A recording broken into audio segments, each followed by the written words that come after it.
chamada. Deixa eu compartilhar com vocês aqui a tela.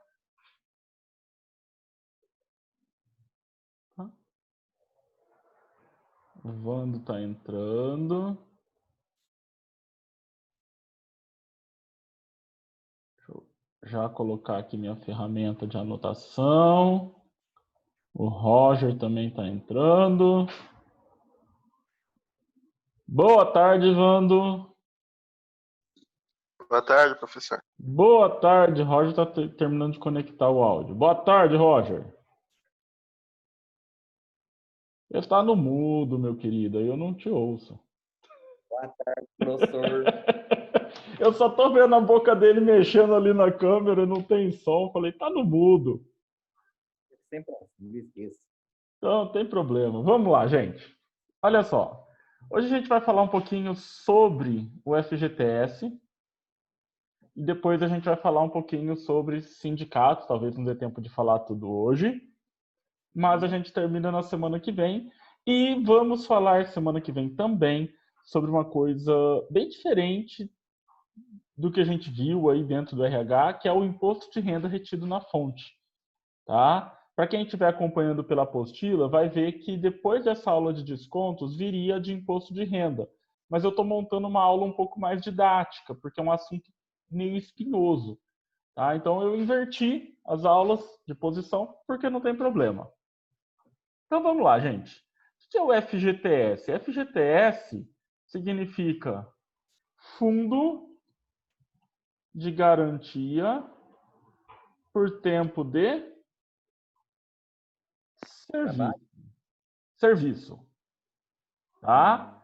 Então, o que ele é? Ele é uma reserva que é feita para proteger o trabalhador que é demitido sem justa causa. A origem dele é essa. Originalmente, eu só poderia usar o meu FGTS se eu fosse mandado embora sem justa causa. O que acontece? Como ele funciona? É feita uma contribuição equivalente a 8% do bruto do período. Então, por que eu coloquei do bruto e não do salário? Porque se a pessoa fez hora extra, se ela teve adicional, qualquer coisa a mais que ela teve, vai entrar nessa conta aqui do FGTS. Certo? E quanto? 8% do salário, desse total, desse bruto. Só que tem um detalhe, gente. Não é descontado do trabalhador esse valor.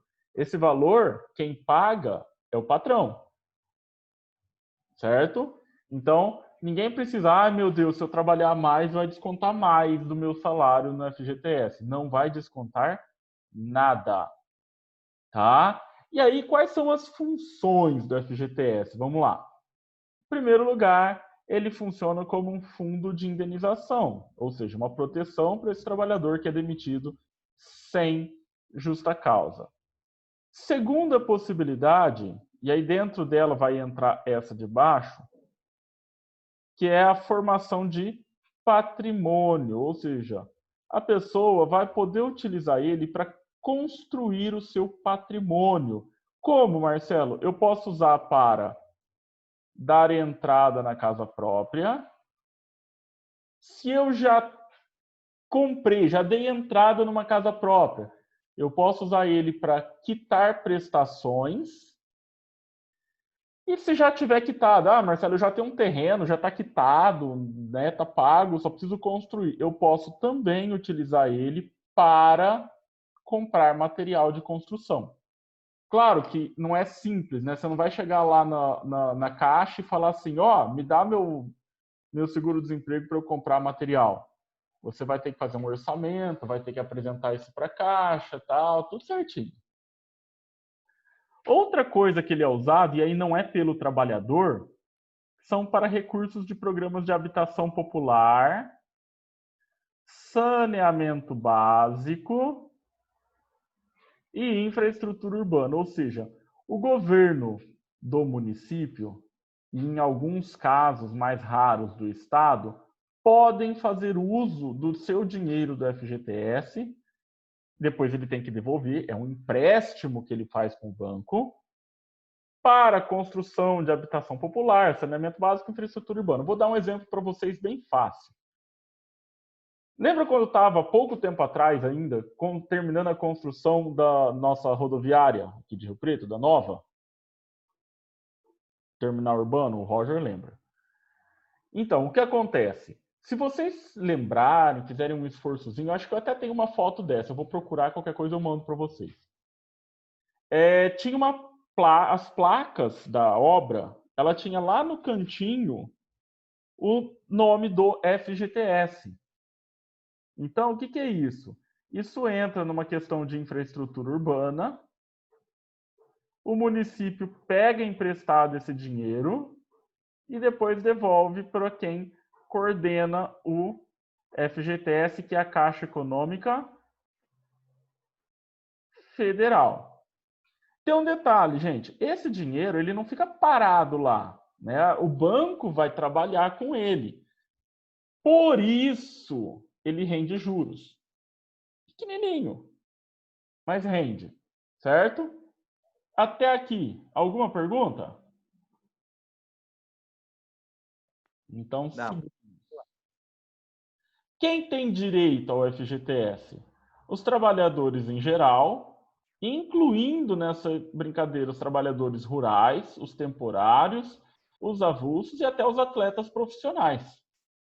Tá? E quais as condições para eu sacar? Vocês podem depois dar uma olhadinha lá na página 51 e 52 da apostila do RH, mas eu vou destacar algumas das mais importantes. Tá? Então, condições para sacar. Vamos lá. Meu texto, aqui. Professor, o que é trabalhador avulso? O trabalhador avulso é uma área que a gente quase não vê acontecer, porque a maior parte dos casos em que eu poderia contratar alguém como avulso, o pessoal não registra esse trabalhador. Então, por exemplo, aquela pessoa que foi contratado, por exemplo, para fazer uma obra, né, de construção de um imóvel. Essa pessoa ela teria que ser contratada de forma avulsa. Ela é contratada para aquela obra específica e a hora que acabar, o que acontece com o contrato dela? É rompido? É rompido. Rua, né? Você está desligado. A maior parte dos casos, o que acontece? Você não vê o pessoal registrando, por exemplo, quem vai construir uma casa, a grande maioria não registra o pedreiro. Não registro. Né? Isso aí, né, a pessoa, alguns deles vão recolher como autônomos, é outra situação. Tudo bem, o pedreiro em si eu posso entrar nessa situação. Mas, o pedreiro, ele tem ali o ajudante, ele tem o servente de pedreiro. Esse servente de pedreiro, ele teria que ser registrado. Tá? Então, acontece. A pessoa que é contratada, por exemplo, para fazer a colheita numa safra de laranja, por exemplo. Também, acabou a safra, o que acontece com essa pessoa? É rua, né? É rua, né? Então, temos mais essa situação. Também, normalmente, o pessoal não é registrado. Eu simplesmente faço o quê? Ainda vai colhendo aí, eu te pago. Né? Então, é uma situação ruim, tá? Do avulso. Ela existe na lei. Temporário é registrado, né? O tempo teria que ser também, né? Depende do caso, algumas empresas também, infelizmente, não registram. Todo mundo aqui teria que ser registrado, né? Então, é complicado. Vamos lá, então. Alguns dos motivos que eu tenho para poder sacar o meu FGTS. Então, o primeiro deles é a demissão sem justa causa. Então, o Zé da esquina foi demitido sem justa causa, ele vai poder sacar o FGTS dele. Marcelo, tem a multa do FGTS. A multa é separado do FGTS. O FGTS é aquele valor que está lá. A multa o patrão vai pagar ainda. Tá? Outro motivo, perdão. A gente tem outro motivo aqui também para sacar o FGTS, que é o caso da pessoa se aposentar.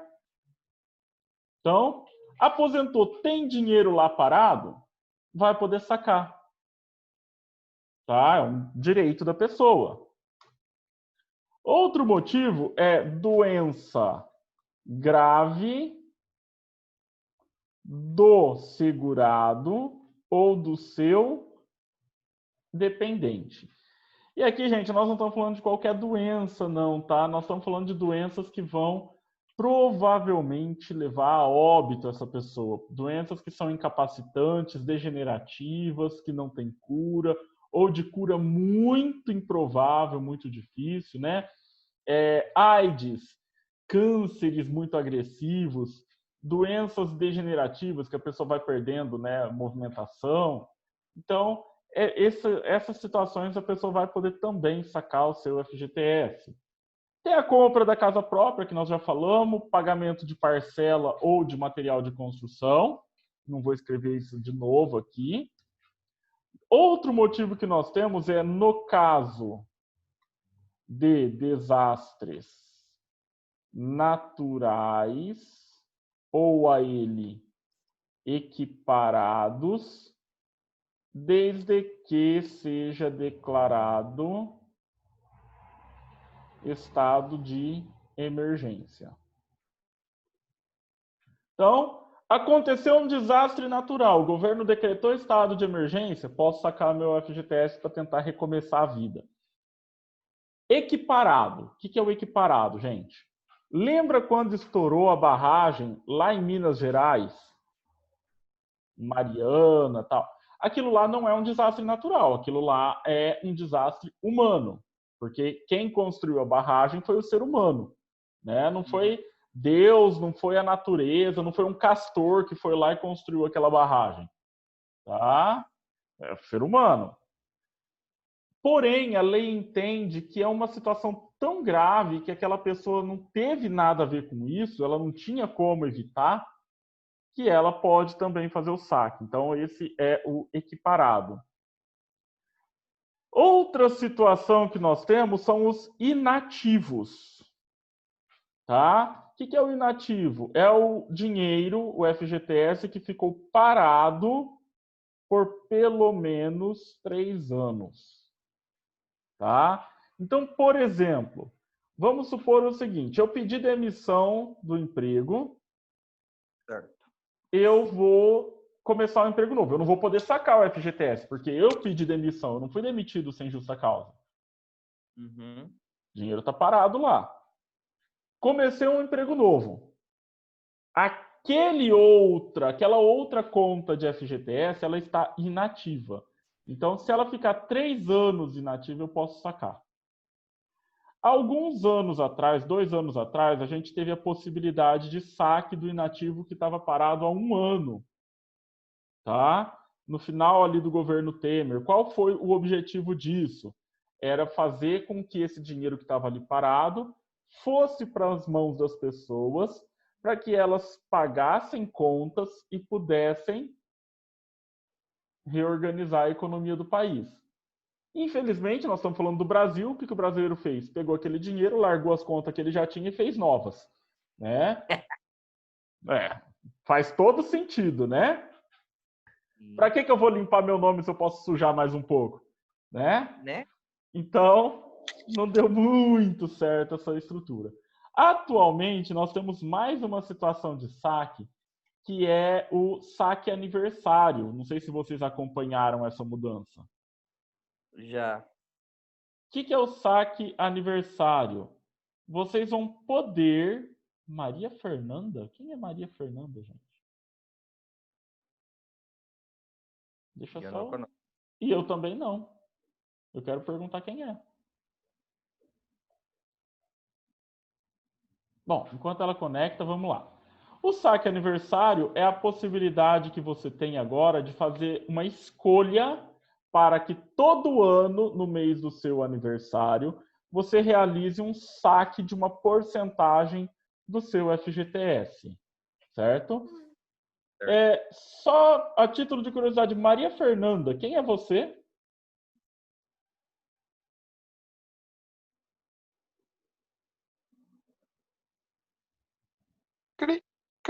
Pois é. Ô, Carla, deixa eu te pedir um favor. Tenta entrar em contato com essa Maria Fernanda, ver quem que é. Ah, Ah, tá. É uma aluna que foi transferida. A Ana já está falando com ela. Ah, tá. Entendi. Tá Entendi. bom? Tá bom. É só porque eu falei, Obrigada. mas não tinha Maria Fernanda nessa turma. É uma aluna que veio transferida. Tá bom, então. Né? Então, vamos lá. O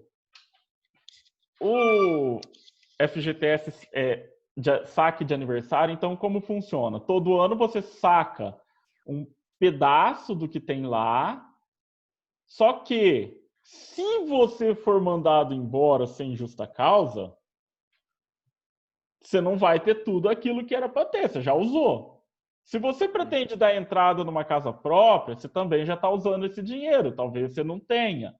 Então tem que pensar, gente, eu não estou falando que é bom, não estou falando que é ruim, eu estou falando que cada um precisa conhecer a sua situação para escolher o que é melhor para si, né? A multa não, tá, gente? A multa, ela é calculada, vai ser calculada, a multa do FGTS que a pessoa recebe no caso da demissão, ela vai ser calculada em cima do valor cheio do que deveria ter lá, certo? E por último, o último caso aqui de saque dos mais relevantes é o caso da morte. Tá? Quando você falece, os seus herdeiros podem sacar o seu FGTS. Não é você não vai voltar e bater lá na caixa e falar: vim retirar meu FGTS, né? Tô precisando para entrar no céu. Não, gente, não vai, tá? Tranquilo isso aqui? Ô, professor, deixa eu te perguntar. Deixa. Essas leis novas que saiu agora aí, tem alguma referente a tempo para depositar o fundo de garantia? Na verdade, empresa tem agora, durante o período da pandemia, houve uma suspensão do recolhimento da FGTS durante um tempo. E agora, por exemplo, as empresas que aderirem, né, ao novo processo agora, que é o da redução de jornada de trabalho, com redução salarial, que a lei permite, que a empresa paga uma parte do seu salário, o governo paga outra. Nesse caso, a empresa precisa voltar a recolher o FGTS. Sim, mas mesmo ela descontando já do funcionário, Não, ela não pode descontar. O FGTS não é no, descontado do funcionário. tipo, no meu caso, eu estava olhando lá e tal, aí está sendo descontado, mas acho que desde de março, se eu não me engano, está sem depositar. Não descontado, né? Ele só está discriminado no Olerite. Quem paga o FGTS é a empresa, não é o funcionário. Então não desconta dele. Não desconta do salário? Não desconta nada do salário a título de FGTS. Uhum. Só desconta o INSS, outra situação. Mas se ela estava provisionando ali e não estava fazendo os depósitos, aí pode gerar problema para a empresa. Uhum. Tá? Porque ela não pode lançar que ela está recolhendo no seu Olerite e não recolher. Tá? Aí, inclusive, gera crime de apropriação indébita de verbas trabalhistas. Tá? Entendi, professor. Agora, vamos lá, gente. Vamos falar de um assunto que é um pouquinho tumultuado, que é o tal do sindicato profissional. Então, o que é um sindicato, gente? O sindicato, ele é um tipo de organização que defende a criação de políticas coletivas. Se é coletivas, então é para todos, e que lutam pelo progresso dos trabalhadores. Só que quando eu falo todos, é importante a gente puxar aqui uma flecha e a gente entender o quê? Todos é todos de uma determinada categoria profissional, tá? Cada sindicato vai lutar pelas políticas coletivas da sua categoria. Então, por exemplo, o Sindicato dos Trabalhadores do Comércio, ele não vai lutar por políticas coletivas e melhorias para o trabalho do professor, por exemplo. Do bancário, ele não vai, porque são categorias diferentes. A gente pode encarar... Oi? O que você ia falar? Alguém ia falar alguma coisa aí? Roger? Vando? Não. Então. A gente pode encarar os sindicatos como uma evolução das guildas medievais. O que eram as guildas medievais, gente? Lá na Idade Média, tá? Ou seja, um pouco mais de 1000 anos atrás, a gente começou a ter uma organização do trabalho. Só para a gente entender isso aqui, nessa época, a gente tinha... As cidades não eram o centro da vida. O centro da vida era o campo.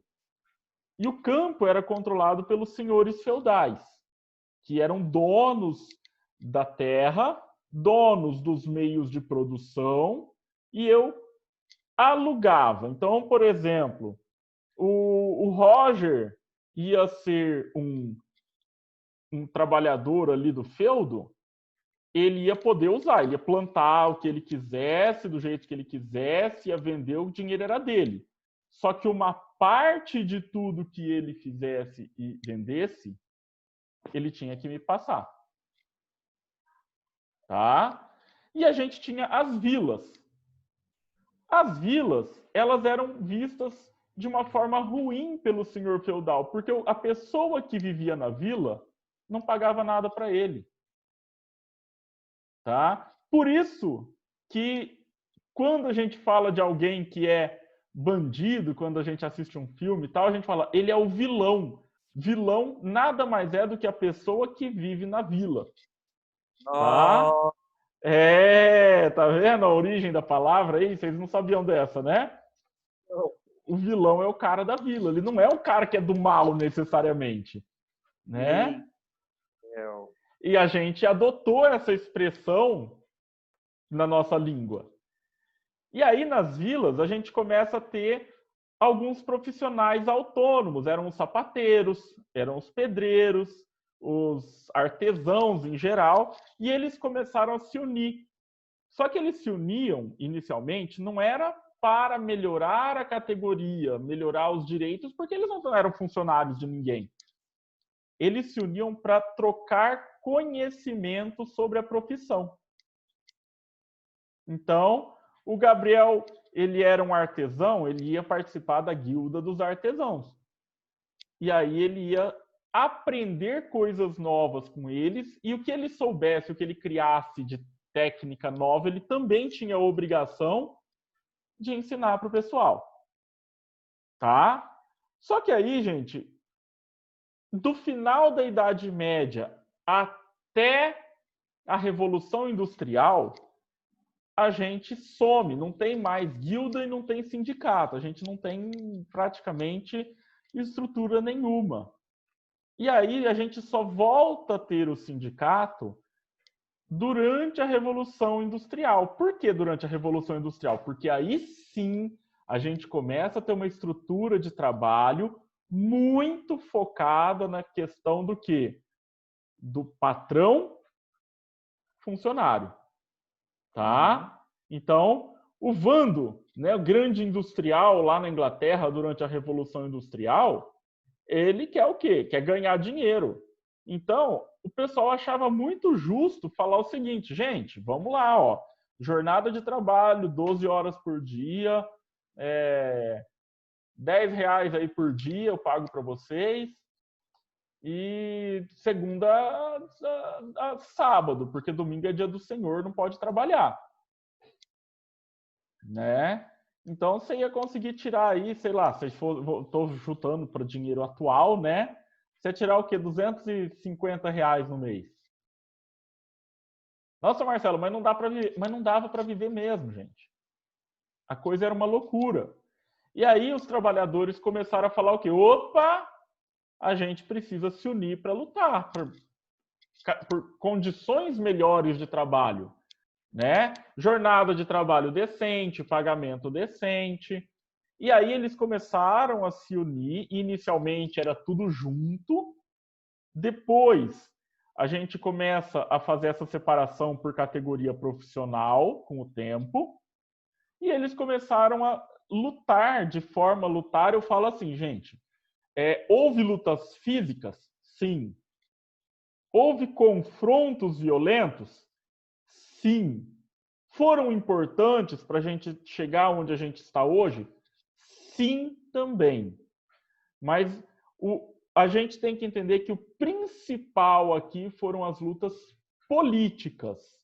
Tá? E quando eu falo lutas políticas, não estou falando necessariamente da pessoa entrar para um partido político, entrar para a vida política lá como governo, mas política como ato político de vida. Né? Eu vou lutar por essa estrutura, por essa situação, para que eu tenha condições melhores para a minha vida. Tá? Então, a gente tinha greves para lutar por questões trabalhistas.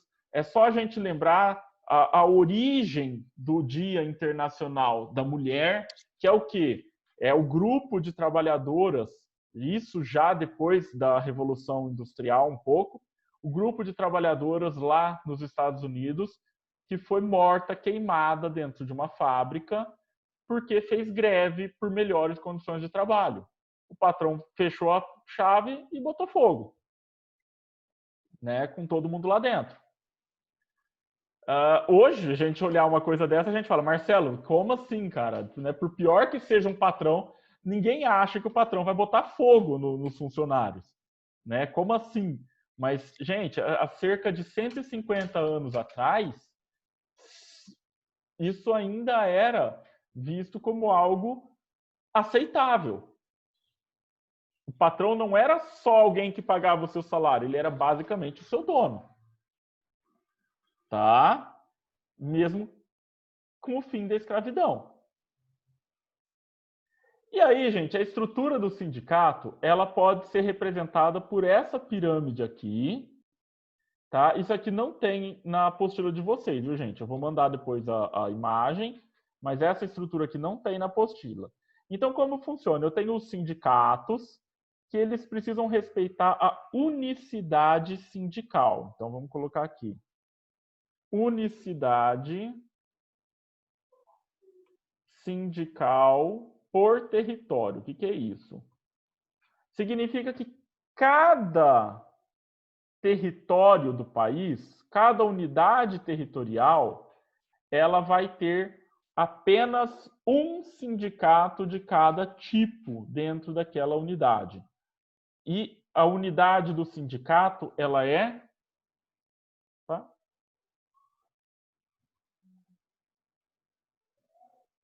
Município. Então, significa o quê? O sindicato dos trabalhadores do comércio, eu vou ter um aqui em Rio Preto, aí eu posso ter outro em Mirassol, eu posso ter outro em Badibacite, eu posso ter outro em Votuporanga, em Jales. Ah, Marcelo, mas o pessoal, por exemplo, de Badibacite é muito pequeno, eles optaram por se unir ao sindicato de Rio Preto. Pode? Eu até posso. Tá? Mas sabendo o quê? Que a qualquer momento o Badi pode falar o quê, se quiser? Separa. Tá? Isso aqui, gente, é muito importante, que é esse pessoal aqui que vai lutar quando a gente fala lá sobre o dissídio, o aumento salarial, né? O dissídio, que é aquele aumento anual. É esse pessoal aqui que vai fazer essa luta. Tá?